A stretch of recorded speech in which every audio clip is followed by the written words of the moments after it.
And when you jump around between all these businesses, when you become a side hustle king, when you get into entrepreneurship and you start in real estate and then you go to stocks and then you go to this and you do all this stuff, what are you really becoming an expert at? Right. Like, what are you really becoming good at? And to me, that is the most important thing for me being true to myself. Because I know in 5 years, if I looked up and I was like, yo, I'm still just kind of hopping around doing different things, I'll be very disappointed in myself because I never became an expert at nothing. This past 5 years, I'm not mad that I did a bunch of different things because I needed to learn different things. I need to experience different things to figure out what I liked and what I didn't. Like I said, there's a lot of things I learned I didn't like. And the next 5 years, people will see like what I actually like became an expert at and what I decided to focus on and do, because that is, you know, where my mind is at right now. That's why I said, don't judge me on where I am now. Look at it in 5 years, because that's where you will see the results of expertise. You will see the results of 10,000 hours. If you really want to be wealthy, if you really want to get rich, you have to become an expert at something. You're not going to be able to dabble in every little thing over here. The people that became wealthy, the people that became financially independent, they focused on one thing at a time.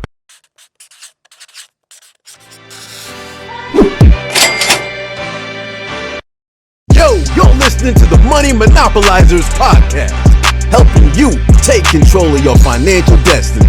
It's about time that we invest more in our financial literacy and work towards building generational wealth. If you think you're ready to do the same, then you've come to the right place. Alex, Marlon, y'all ready? Let's get this bread.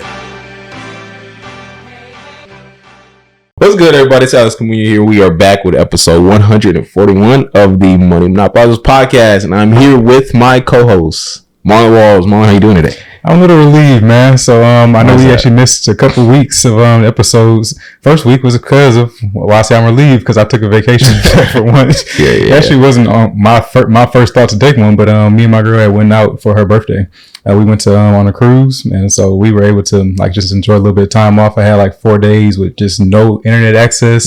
Wasn't able to get any messages. It felt glorious because I didn't hear anything from the business or anything like that. So it was very relaxing, and I had a lot of time for reflection. So I'm rejuvenated from that, and I'm really ever since I got back, I really hit the ground running, really like, big time. So I think that rest period was very important for that reason, though. So feeling very good right now. So you gonna take another one?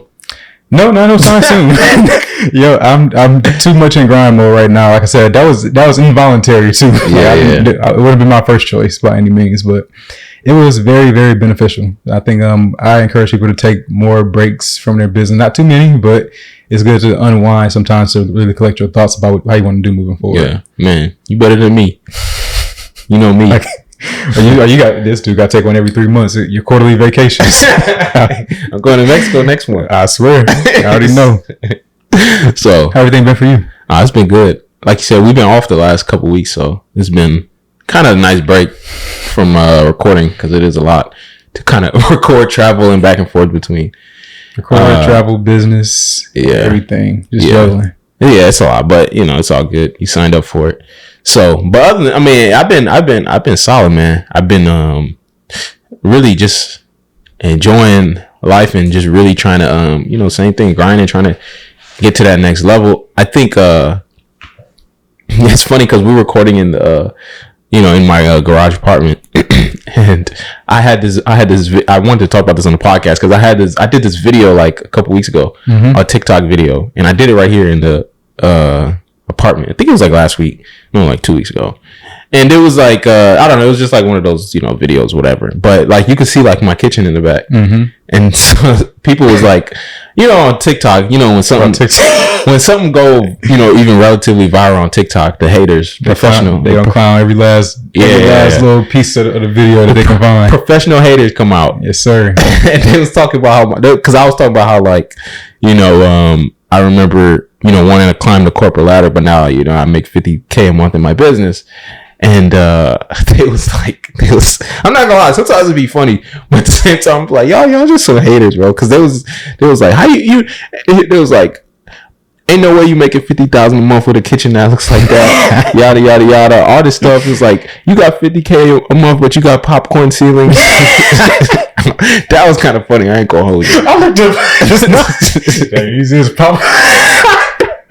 I was like, yo, y'all are really some haters. And it just had me thinking, I was like, this is why people stay poor. That's because they think this is the mentality of like, they think like once you have any amount of money, you're supposed to instantly like have a lifestyle should increase. Lifestyle should scale according to your income. And I was just like, wow, man, y'all are just comically stupid. Like it just is like, it was just so opening to me to see like the average person's thought process into like, how they perceive money and what money should be used for. And I was just like, wow. It just honestly reinforced that like, yeah, I'm doing the right thing by like not increasing my lifestyle and like all this stuff. And it was just, as much as like, I would like to and all those things, it's kind of like, nah, just that time will come. So that's, I don't know, it's just something I was thinking of and I wanted to mention it because, we're here and if y'all watching on YouTube, you can see like my kitchen. And, I thought my kitchen was kind of like, I was bad, bro. I was like, I thought I had a pretty good looking kitchen. But people have high standards. If you say, so they compare it to themselves, they're making $2,000 a month and they know their kitchen look like, they expect a certain level of excellence and perfection if you got $50,000 a month. Bro, meanwhile, my kitchen look better than yours. It don't matter. I expect it to look a lot better. It's the problem. You got white appliances and laminate counters and you talking about me.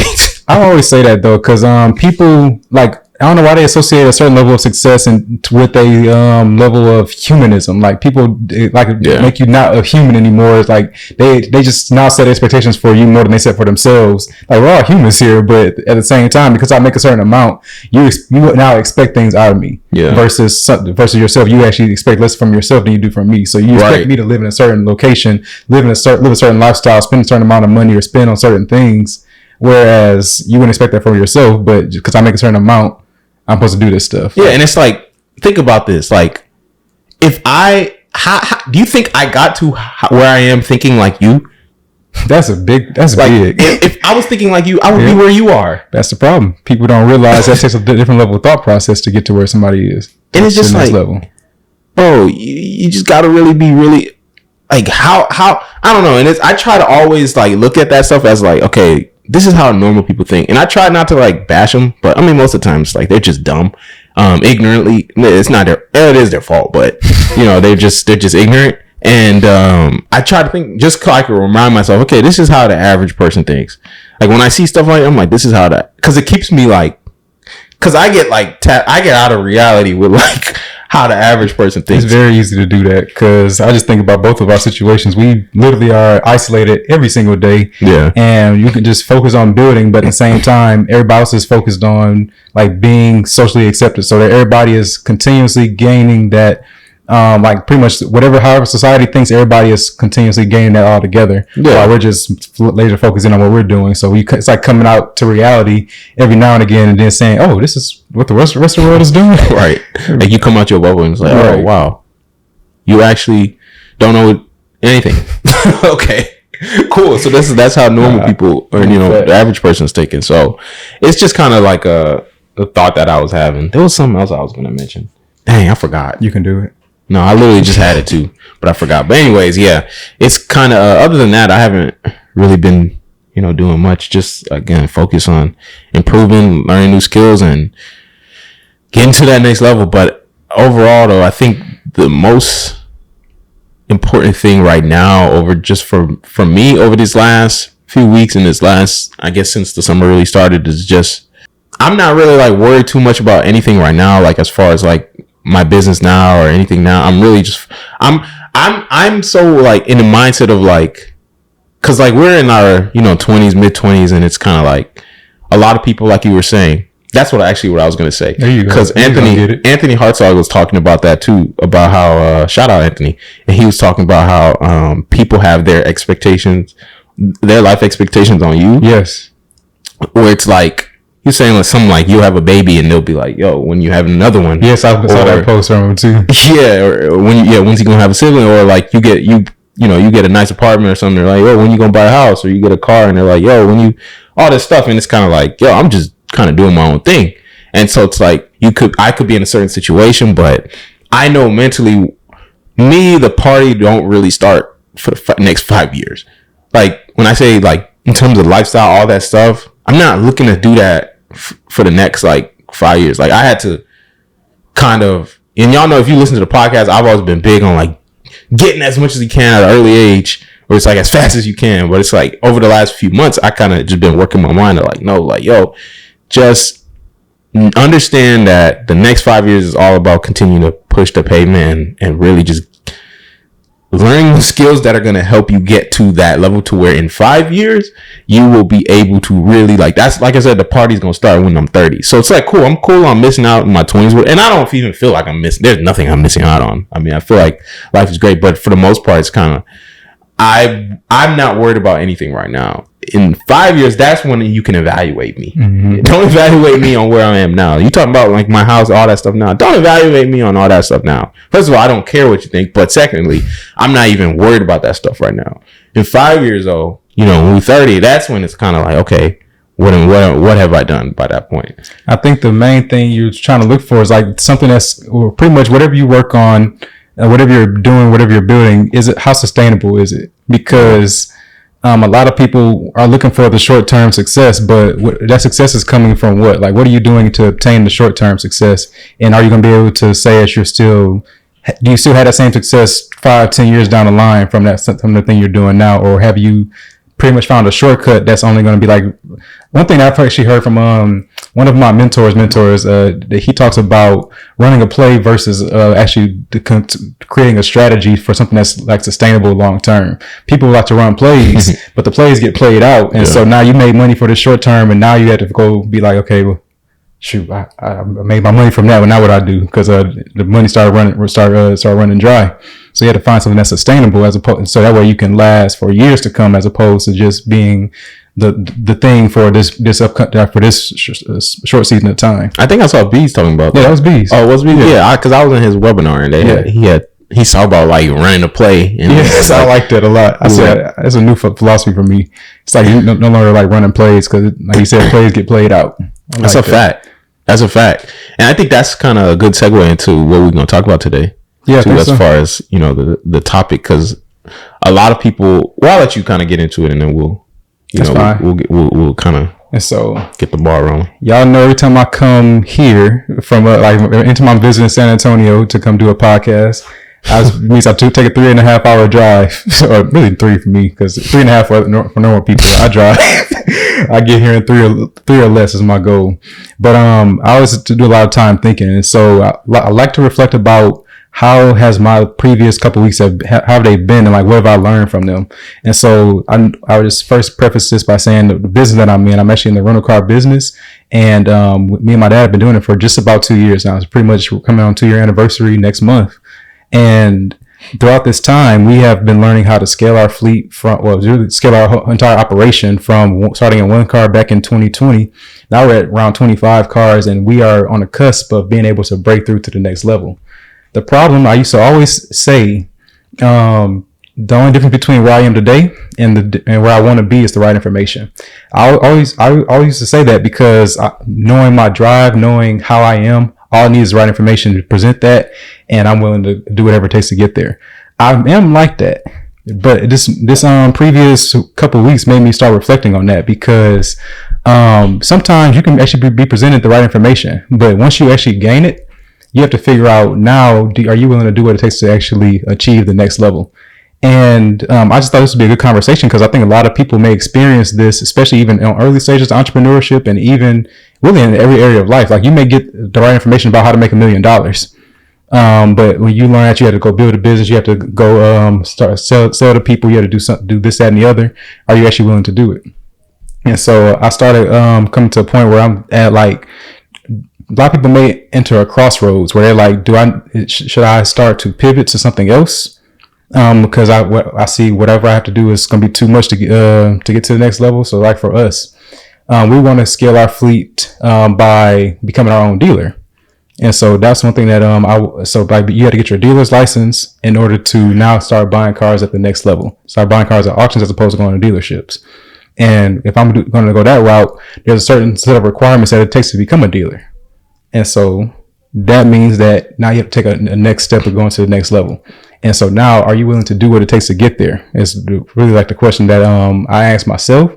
And also, I think it would be a good question for anybody else that is not even just about becoming a dealer, but like to get to the next phase of entrepreneurship or next phase of your business, are people going to stay or continue to push through, or are they going to pivot now and say, I've gotten to my peak and I'm going to just either stay here or I'm going to just find something else completely? Yeah.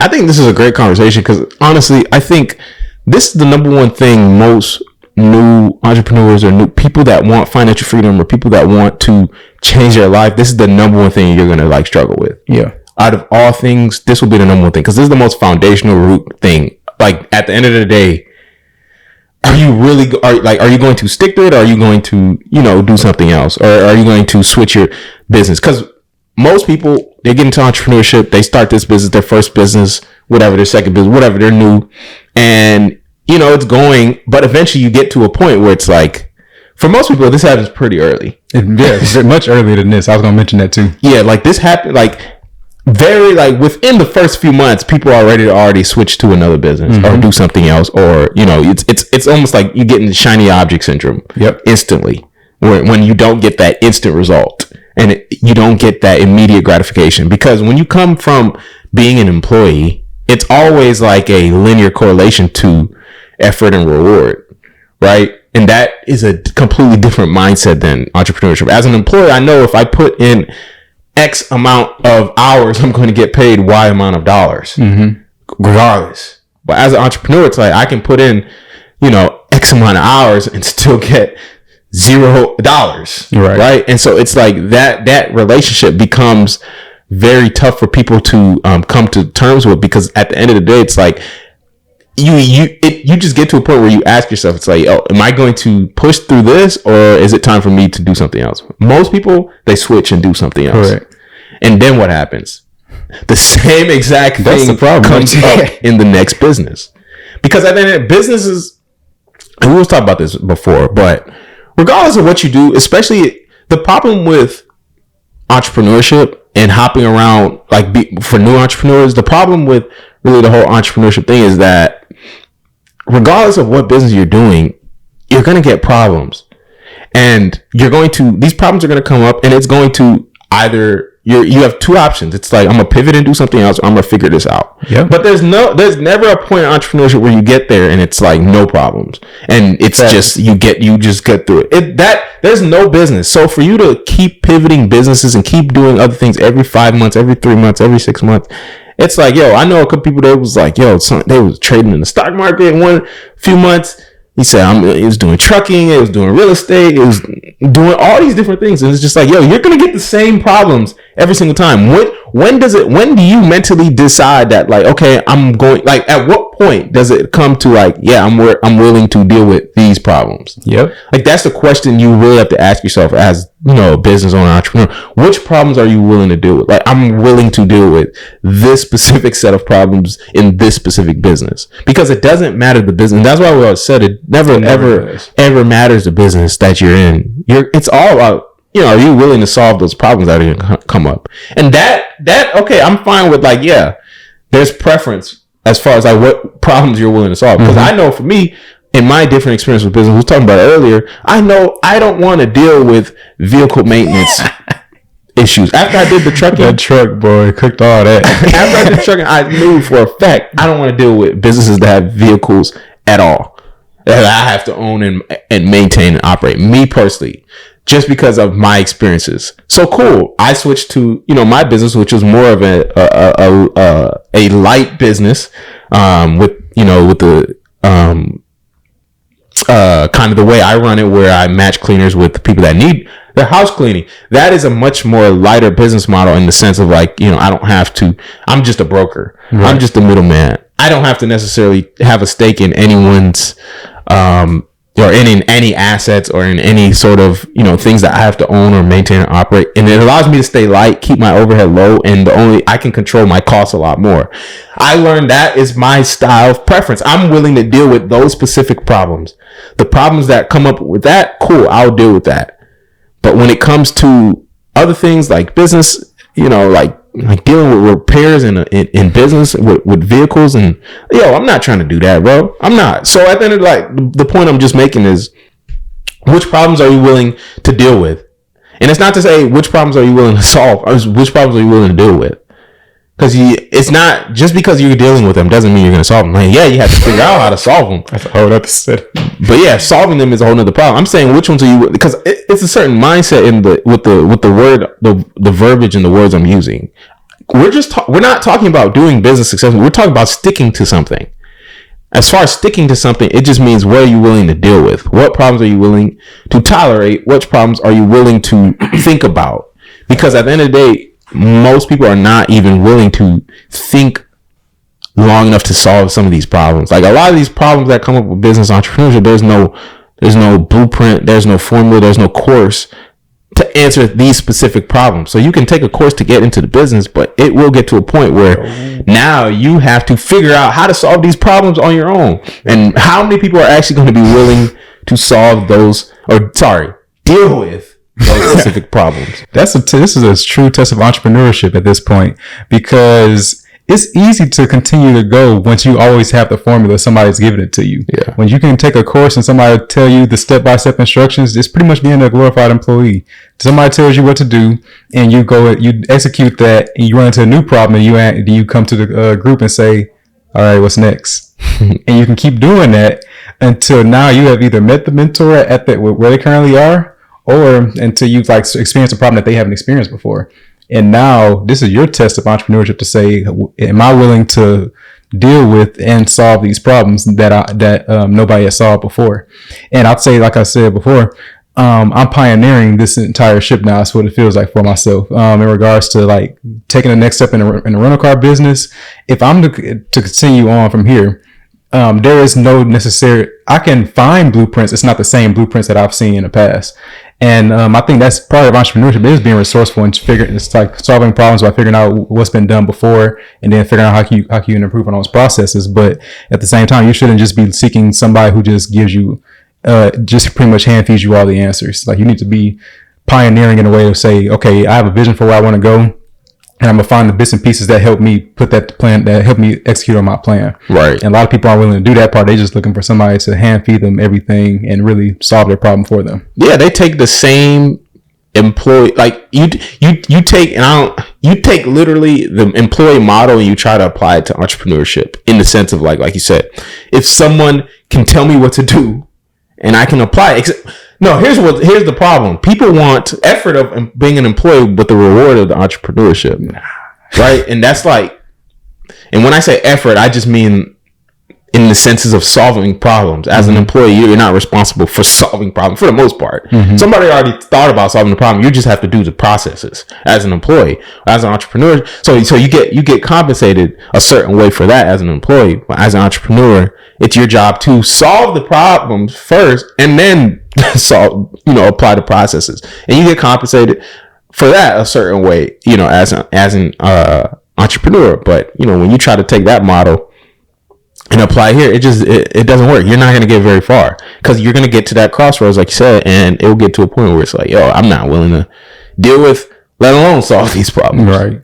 And going back to my example, I would say even at the lower level, because like I said, this can apply to any level. A lot of people will get onto Turo, and they will essentially, they want to buy their dream car.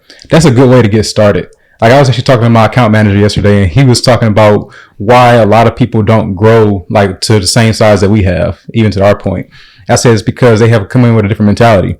They come in wanting to drive their dream car for free, or they won't come in trying to buy the car that they want. And so the first barrier that they got to break through is understanding that the role of an entrepreneur is to provide a solution for the people that they're serving, not necessarily for themselves. So they're trying to drive their own personal dream car, and nobody in their market wants that. And so they may get out quickly because they can't take the next step. Like, where they want to be is driving their dream car for free. So what are you saying? What do you mean by that when you say they're trying to drive their dream car? Dream car. So typically people get on Turo because they can buy, let's say, a Corvette, they can buy a G-Wagon, and they can rent it out on, let's say, a couple weekends out the month, and they will get that. It will get it to pay for their car, like it pays for the car note. Yeah. Now I can drive it the rest of the month myself. Yeah, that's a whole model. People actually do that for the entire Turo lifespan with multiple vehicles. Right, just we get like 3 or 4 or 5 vehicles, and they'll do that. But the problem is that it doesn't work in every market. So people that are not in the Orange counties or in the Miamis or in Atlanta's, it may not work as well. So now you have to say, do I care about the dream car or actually building a business? So this is the first barrier for a lot of people. So a lot of people get out because of that. So that's like already a weed out in itself. Like, okay, I might actually run a business and get the cars that I need to serve other people with.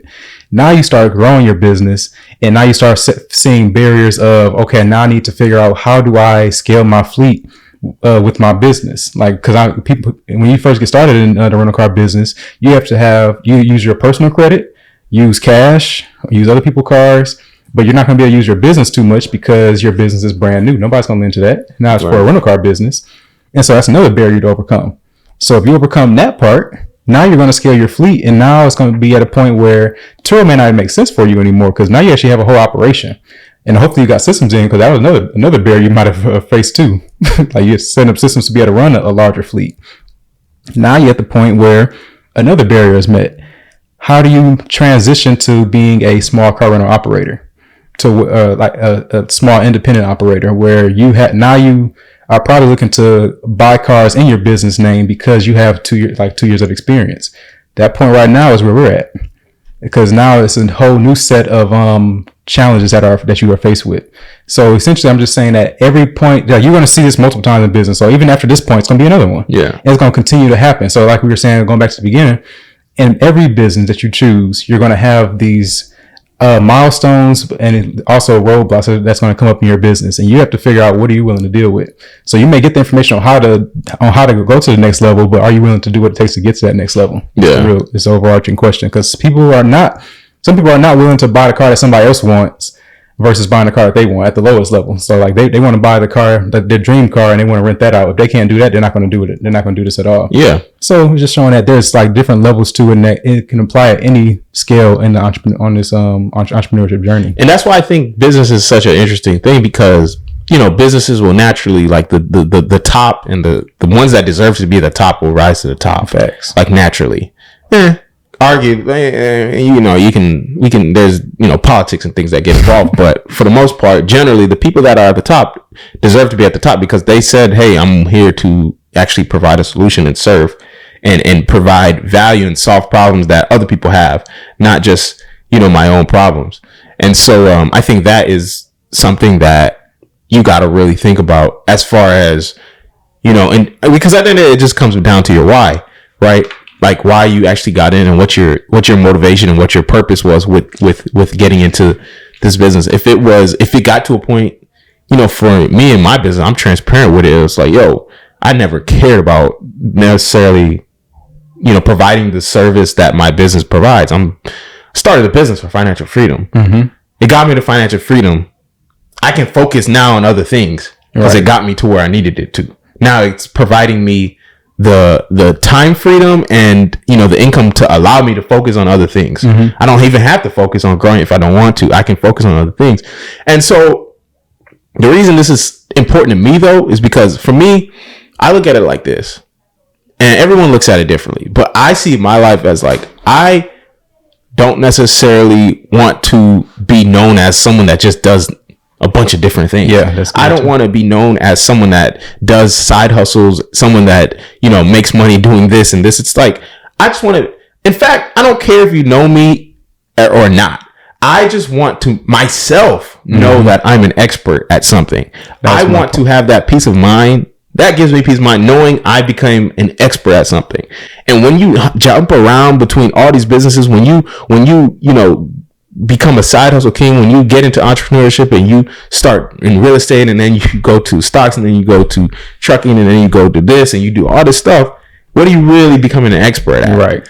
Like, what are you really becoming good at? And to me, that is the most important thing for me, for me being true to myself. Because I know in 5 years, if I looked up and I was like, yo, I'm still just kind of hopping around doing different things, I'll be very disappointed in myself because I never became an expert at nothing. This past 5 years, I'm not mad that I did a bunch of different things because I needed to learn different things. I need to experience different things to figure out what I liked and what I didn't. Like I said, there's a lot of things I learned I didn't like. And the next 5 years, people will see like what I actually like became an expert at and what I decided to focus on and do, because that is, you know, where my mind is at right now. That's why I said, don't judge me on where I am now. Look at it in 5 years, because that's where you will see the results of expertise. You will see the results of 10,000 hours. I haven't put 10,000 hours into anything. Facts. There's nothing where I've dedicated. Maybe something has gotten 1,000 hours at most, but 10,000 hours, that comes with time. In fact, I did the math. 5 hours a day for 6 years, 5 to 6 years is 10,000 hours. 5 hours a day, 365 days a year is 10,000 hours. It takes 2,000 days. I was doing the math in my head. 10,000 hours divided by 5 is 2,000 because you did 5 hours a day. So that's 2,000 days. Divided by 365. That's like about 7 years. 6 going on 7 years if you do every single day. Yeah, so it's about 6 years to become an expert at something. So to me, that's where I think you have to be aiming for that mastery. I'm not like, financial freedom is cool, but understand, like I said, financial freedom was just a destination. It was just an initial destination. But to that, like, just being able to leave your job, you can do that with doing side hustles and stuff like that. Like, that's nothing. But I would say level 1 financial freedom. I like to make that distinction because level 1, that allows you to leave the job and now you have your business income replacing your 9-to-5 income, or now you're able to replace your daily expenses. Yeah, level 1, like doing different things. You can get level 1 financial freedom by doing different things. Right. But to get to level 2 and level 3, of course, level 2, if you don't know, so I'll briefly mention level 1 is just being able to leave your job, replacing your income. Level 2, replacing your, being able to cover your expenses. Correct. Freeing up your time. That's level 1 financial freedom, which is the most important, actually. That's like, because very few people can even get that. Yeah. So that's the most important. But to get to level 2, you get there through mastery. Yes. I was about to hit on that too. You get there through expertise. You don't get there jumping around stuff. Like, if you were jumping around something even if it's every 2 years, that's still too So frequent. what is level 2? Yeah. I'm sorry. Level 2 is, being able to live your dream lifestyle. Correct. Being able to buy whatever you want. Being able to live wherever you want. Being able to vacation wherever. Being able to afford whatever. Now, level 3 is being able to buy anything money can buy. We're talking Jeff Bezos, Elon Musk, Bill Gates, that level. Very few people will ever get there. I don't even care to get there. I have no aspiration to get there, but it is there. I just want to get to level 2. I'm being honest. Like me, $100 million a year, that's good enough for me. Right. But you talking billion? I don't need $1 billion. In fact, I don't even want to put the effort in to get $1 billion. At this point, as where I am mentally, I don't have an aspiration to do that. And I would say that goals will change as you continue to scale. Your goals will change. I would say starting off with the initial goal was the most important thing, though, because at least get you started in the right direction. So having an initial goal for financial freedom, like Alex said, you can get there you might find a success in a couple of things, and you can combine them all together to say I've achieved quote unquote financial freedom from doing 5 different businesses or 5 different ventures, not even a business, but just a venture at that point. But I think, like he said, I was going to really hit on this. The expertise part of it is really the difference maker between getting from 1 to 2, getting from financial freedom level 1 to number 2, because you're not going to find a lot of people that are saying, yeah, I'm living my dream lifestyle. I can do anything that I want. Well, I can do the things that I desire to do most. If you ask them how they got there, they're not going to say, oh yeah, I'm side hustle king. I got my credit business, credit repair business on this side. I got my rental cars. I got 3 rental cars over here. Like 3 rental cars, but that's it. That's a whole operation. I got a house hack over here. Like that is not going to get you to, not sustainably, maybe for like a month, maybe for a year, but sustainably for 5, 10, 15 years. Good luck. Yeah. Because something has to be mastered. Like I could not ever be able to achieve level 2 financial freedom with running just a 3 rental car business. No, like that's not, unless you're going to have all what's it called? Lamborghinis, and they all going out for the 2. Like and that's your entire business model, maybe. But you're gonna still have to have an operation for being able to go in and out of them. Who's going to be lending that money to you to continue to do it consistently? All these things have to still be considered about how to actually get to that level. But we're trying to run a full operation because that's going to be what's sustainable long term. And most people are not willing to get to that level of mastery of saying that I'm going to stick with something long enough to where it's going to give me the mastery level results, like as far as the financial results of getting to the level of mastery. Most people are ready to jump ship because they think that like you said, shiny object syndrome, they see something else that they think can work better. But what you don't understand is that the people who are showing you that new thing, they've been in it long enough to have a level of mastery to where they're now gaining the results that you may desire. Yeah. But that still took time to get there. They didn't start yesterday, I'm sure. No. They started years ago, and now they got to a point where they are at a level of mastery where they can teach you. And now your journey starts from day one. Yes. You're not going to start where they are. And so no matter what field you take, it takes time to build it up, and you have to be willing to spend that time to actually get there. And during that time, you have to overcome those obstacles, those entrepreneurship obstacles that you're going to face during that same amount of time. And that's what the essence of this conversation is, because you just have to be. This is why I said, like, what are you willing to deal with? Mm-hmm. Because, by the way, even if we're talking about the levels of financial freedom, level 1 itself is going to require some sense of, like, the reason a lot of people can't even get level 1 is because there's some sense of mastery that is not even mastery, but some sense of commitment that is required on that. Mm-hmm. I didn't get level 1 financial freedom. I had focused on this business it was over a year. Yep. Before I got level 1 financial freedom. I had cut everything else out. I eliminated all the other businesses. I stopped everything else. I focused on this. What happened within 6, 7, 8 months? I was financially independent. I got level 1 financial freedom. That wouldn't have came if I was still trying to do the trucking business, still had my 1 rental car over here, still trying to, invest in real estate and, buy vending machine, all that stuff. It's not going to happen. So, but now level 2, again, what problems are you now willing to deal with? And what are you willing to become an expert at? You must become an expert and master something. If you really want to be wealthy, if you really want to get rich, you have to become an expert at something. You're not going to be able to dabble in every little thing over here, doing real estate, doing stocks, the people that became wealthy, the people that became financially independent, they focused on one thing at a time. And then once they were at level 2, you can take the resources, you can take the money from there and use that to invest into other things. Mm-hmm. I can put that money into buying real estate. You can put that money in the stock market, and put that money into buying businesses or all those other kinds of things like that. And we talked a lot about that and what we would do differently in that episode about how we would achieve financial freedom today if we were just starting out, or what we would do differently if we were just starting out. So I just really want people to understand that, hey, it's cool. You can keep hopping around, but the worst thing you could do is look up in 5 years, at least for me, and still I haven't mastered anything. Like that feeling, that sense of uneasiness, it's almost like there's no security in that. Yeah, it's like what's next? Right. Like everyone needs me personally, I need some level of security. Like, yeah, I don't need as much as a job, but like some level of security, I can rely on myself, right? I can rely on my instincts. I can rely on my expertise and my mastery because I know I've put in so much effort into this. I know that I will be able to, produce income and make money doing this thing because I've mastered it. It's kind of like, if I went to school for anything mm-hmm. for a certain amount of time, if I wanted to become a surgeon, if I want to get paid $300,000 a year like a surgeon, I have to go through school.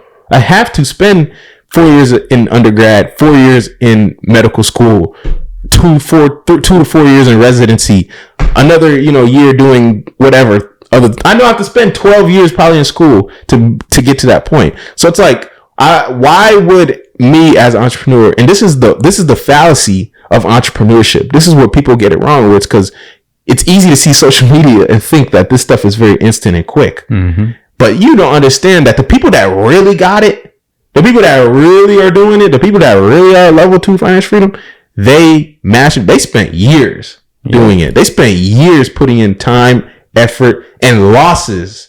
That's the thing people don't see. You don't see the losses that happen behind the scenes whenever these people were in the trenches. Like it's easy to see it now. It's easy to see like, yo, but you didn't see losing the $20,000, losing the $30,000. You didn't see all that. So understand that. And I think, you'd be a lot better off for it. Yeah, and I think one thing that I had to tell myself earlier too, because like I said, this is I always come to the episodes with like self lessons that I had to come to realization of, and then like just continue to talk about it throughout the episode. But for myself, I've developed a certain level of mastery within the rental car business to know how to get to the next level. And so to say that you're going to start over is pretty much saying that you believe something else is going to get you results. And I will hope faster, but that's like a lot of people will leave with the expectation that you may get results faster doing something else. The reality though is, like I said earlier, you're going to be starting over from ground zero. So like if you're going on the path to be a surgeon, you're 6 years in, you finally hit a roadblock, like, man, I can't get over this next hump to figure out how to continue to persevere. And you just say, okay, you know what, instead I'm going to go be a lawyer. Drop out of medical school. Right. I'm dropping out everything I've done, and I'm going to go start back over somewhere else, because I know lawyers can make a certain amount of money, and this one may make a lot, but I don't want to do no more in this area, even though I'm 6 years in. Yeah. You can do it if you want to, but understand the reality is that you're going to be starting back over from ground zero, and there's going to be obstacles on the other side you're going to as well. Yep. They're showing you, the people that are at the top are going to show you the end result. There's a process to get to that end result that you have to go through that you're not going to see unless you actually start going through it. They're not going to show you that part because you wouldn't be attracted to go over in the first place. But the reality is that you have to go on that journey no matter what you're getting into. And there's going to be obstacles and barriers to overcome, and so it's your job to figure out, is it worth it to persevere and go through it, or is it actually time to pivot and try something else altogether? I would say it's really dependent on that goal at the end of the day. Like for myself, continuously having a conversation with myself, I'm going to continue to go because I see that it's a lot more. I'm like 2 years into my 4-year degree right now. Yeah, like I can a 4-year degree, meaning like I know if I get a dealership as an example, or if I go get my dealer's license, that's going to be a 2-year license. That's like the second half of my college career. So I did freshman and sophomore year. That was learning the ropes. I was learning Turo. That was learning how to run an operation, learning how to get employees. All that was first 2 years. Now you have the next 2 years where you can now do a like an internship, or like a glorified like a residency as a dealership operation. That's the upper level college. Then you're gonna be grad school after, because it's always gonna be new levels. Like you get to the top of one mountain, then you're actually at the bottom of another. And so now you can continue to choose how far you want to continue. But by getting this level of mastery at junior and senior year level, you probably will have achieved a point where now you can have the financial freedom, because you're that much closer to the end result that you actually want, the level 2 financial freedom that we were talking about, versus starting over and then you just restart your clock all over again. Yeah, man. Nobody gets to skip the work. Nobody gets to skip the losses. You don't. Like, nobody gets to skip the L.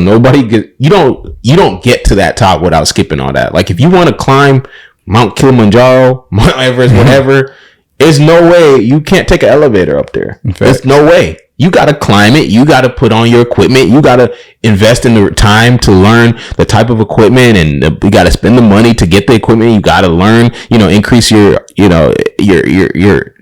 athleticism, all these different things to be able to successfully do that. Nobody gets to take the elevator to the top. It doesn't happen unless you just happen to, be born into it or whatever. Cool. That's totally, I'm not mad at it at all.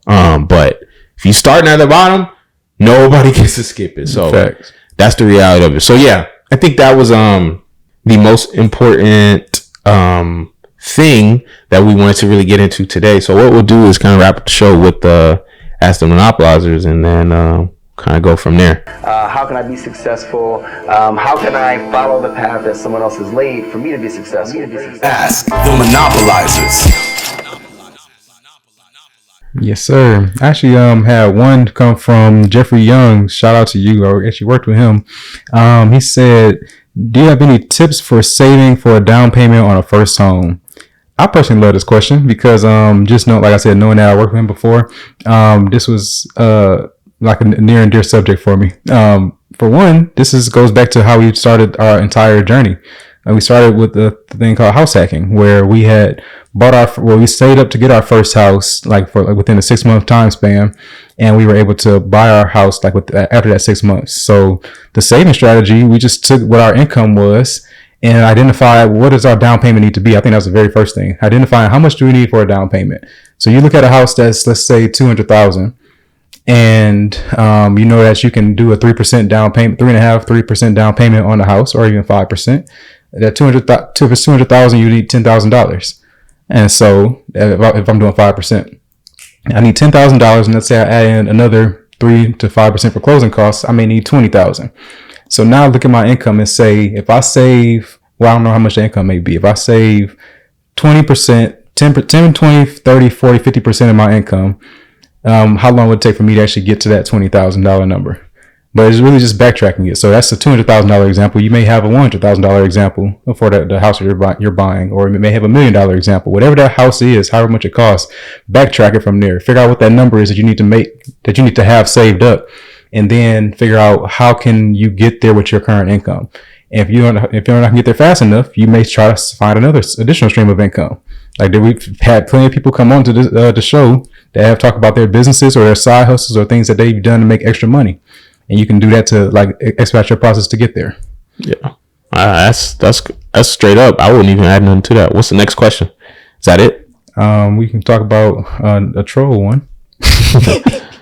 Actually, I did like this one though, even though it is from one of our previous guests. I'll shout out anyway. So this one came from yours truly, just Annalisa. And she had a good question though. She says, "Are your parents proud of you?" That's an interesting question. I liked it because I thought about you when she actually asked this. I know how do they feel about you in regards to business versus engineer? Well, I mean, obviously, so for those that don't know, it's like I come from an African household, so it's very traditional in the sense of like, yo, if you don't go to school and get a good job, you're a disgrace. Which, it's totally fine. I'm not mad at it. That's the culture over there. That's the way out. That's the way to freedom. It's through education, and that's how you the American dream, quasi American dream. And that was kind of always the mentality growing up. It was like, yo, if you don't go to school, get a degree, get a good job, then it's not to say you're a failure, but that's kind of what I felt in the back of my head. For sure. And it was never something where it's like I felt pressure. It is what it is. Like, yo, I plan to do that anyway. Mm-hmm. I want to do that anyway. I need to make money. I'm trying to make a lot of money. So went to school, got an engineering degree, got an engineering job, making good money is what it is. Realized I don't want to do that. So I kind of started putting that plan together to escape. And when I first told, my mom about it, it was kind of something where she was like, it's like, oh yeah, nice. Like, she's not going to say no, you can't do it or whatever. Because, who tells your kid that? But some people might. Yeah, you're crazy if you do that. But it's kind of like, it just became like a thing where it's like, nice. Like, it's just a thing. But then I started actually doing it on my own. It's like, I started buying a property and then buying other properties and flipping houses. And then bought the truck and bought all this other stuff. And then I started this business. And then when I actually, I don't even think I've ever actually told this on the podcast, but whenever I started my last business, the current business I have, I had left my job before. I was already out of my job before I even told them. Mm-hmm. So my mom thought I was working for a good amount of time before I was already gone. I didn't tell her for a year after I was already gone. Cause that mindset was just not that she wouldn't have believed me or whatever. There's no point in putting that on her mind as far as thinking about worrying about me. Cause I know I'm gonna figure it out. So it's cool. Once I figure it out, then I'll let you know, hey, I've been doing this, by the way. Ask for forgetting instead of permission type. Right. And so now it's kind of it's funny cause our conversations now are just talking about making more money and growth and entrepreneurship and business now all the time. Every time we talk, that's what we mainly are talking about, me and my mom. It's so funny because her mindset is very similar to mine. I think I've rubbed off a lot on her just in that way because she's buying apartment complexes and building apartment complexes over in Africa, and she has a bunch of those and buying land and all that stuff over there. And because that's where she wants to go back and retire over there and live over there. And so she's like doing a lot of this stuff as well, but she had already been doing it for the last like 10 years, like even before I even knew about it. She was already doing it. So it's just funny because it's I don't know, it just kind of comes full circle. But yeah, to answer the question, she's 100% proud of me because it's, who wouldn't be? I mean, yeah, I think it's a rhetorical question, but I'm glad you gave the background of it, because that's why I really wanted to hit on that anyway, because I know the original stigma that there was in the household versus what it is today. So I really admire and appreciate that aspect of it. Yeah, now today it's funny because she would be like, yeah, whenever you get here, you can buy me this land or this house or this ranch, and it's like, yeah, of course. But I like that entire story with it. I would say for myself, I really liked the part when I first came back from grad school. That was probably my favorite part of my parents seeing my growth and like who I had become, because they hadn't seen me since I left to go to undergrad back in 2014. Yeah. And so between 2014 through 2020, when I came back, that was 6 years but for one, college, of course. But then after college in 2017, we graduated 2017, December. 2018 through 2020 was all just personal development, self-education, real estate education, financial education, and continuously reiterating that until I became a whole different person. So when I got back there in 2020, they were like, yo, this dude is different. Yeah. Like, he just thinks and talks different at this point. Like, it's just like, we knew him as one person before he left, but now he came back, it's completely different. So they had to learn who I was today or who I was back then versus who I was before I left. Mm-hmm. And they had really became learners for themselves, to be honest. Like, they were trying to learn from me, like, man, how do you know this much stuff? Like, where are you learning stuff from? Like, what else do you know? Like, and how can we tap into more at this point? So that was very encouraging and very rewarding to see how they responded as I changed my mentality. Because I guess, like you mentioned, we were both going down an engineer route in the beginning, and to come back and say that, sure, to come back and say that you're going to do something completely different and pretty much be dead set on it, and for them to be accepting of it, that was rewarding. But they were actually encouraging, like, man, no, we believe firmly in you. Like, whatever you do, we are 100% behind it. My dad, evidence in itself, he a business partner with me. Yeah. So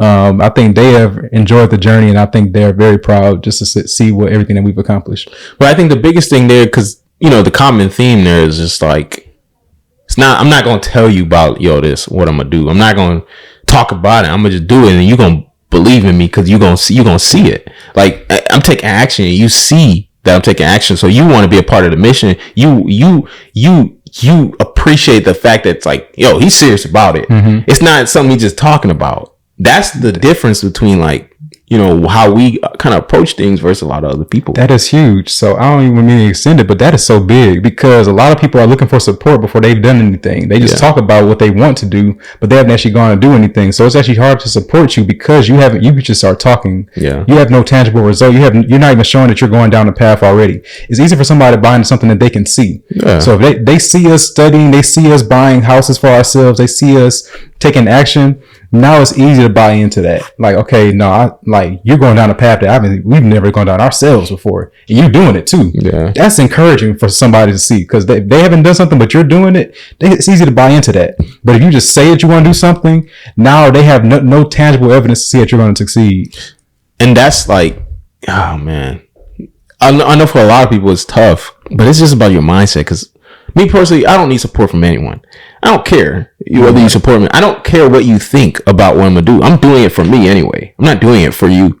So whether you support me or not, I'm going to do it. But for a lot of people, it's like, you really need that encouragement, that support. And, I don't know how to necessarily go around that, especially if it's coming from a family. Yep. Or like specifically that doesn't support you. But that's, at the end of the day, you got to understand, they have a different mindset. They come from a scarcity mindset. They come from a fear-based mindset. They do everything out of fear and scarcity. Mm-hmm. They're not doing it out of with hope and for the future and that mindset. Like that's generally the common theme, the common mindset. So you just got to understand that and know it's like, yo, don't take it personal. Just understand you just got to do it on your own, and that's all right. And make it for a better book later. Yeah, and understand, like, in the beginning of your journey, you're probably going to have more support from strangers than you will from the family, because like you said, I don't even fault them. They just have never experienced that, especially in our culture. A lot of our family has never experienced what we're trying to achieve. They haven't even thought that it wasn't even figment of their imagination to do something like what we're doing. So they can't imagine what's the level of effort it's going to take. They can't imagine the level of insecurity that they would have if they were doing it for themselves. So just like you mentioned earlier, with people trying to project their lifestyle that they have on you, they try to project their fears and what they don't want to do on you as well. Like, okay, I wouldn't do that for myself, and I would feel this way, so you shouldn't do it either, because like everybody should feel the way I feel. Yeah, that's never gonna get you anywhere. So, good question. So that's it for me. But yeah, that's Ask the Monopolizers. If you have any questions, just feel free to message us on Instagram at Money Monopolizers, and we'll answer the question on the show just like this. So, but that's about all we got for this episode. I don't think there's really anything else to add. So, if y'all, one thing I do want to ask is definitely go leave a rating and review on the podcast. If you're listening and you enjoy it, go leave a review on Apple Podcasts and help us get to 400 reviews. I think we're at 306. Right. Help us get to 400. We need 94 more. So we get about, I think last month, I think we get like 13 to 14,000 listeners a month. So do the math. We should 94. We can get 94. I guarantee you there's 94 people out there that ain't left a review. So leave a review, man. Come on, if you're enjoying it, help us out. But yeah, that is it for this episode of the Money Monopolizers podcast. New episodes will be released every Thursday and will be available on Apple Podcasts, Spotify, and YouTube. Just search Money Monopolizers wherever you listen to podcasts. We hope you enjoyed this episode, and if you did, we'd appreciate it if you rated us 5 stars and left us a review on Apple Podcasts. You can also find out more info about us on IG at Money Monopolizers. We post informative content on there that'll keep you engaged, so be sure to check that out and share those posts. But until then, we're out of here. You've been listening to the Money Monopolizers podcast, helping you take control of your financial destiny. To learn more about how you can be in control of your money, visit moneymonopolizers.com. We'll catch you next time when Alex and Marlon share more personal finance and wealth creation tips with you. Now it's time to take action.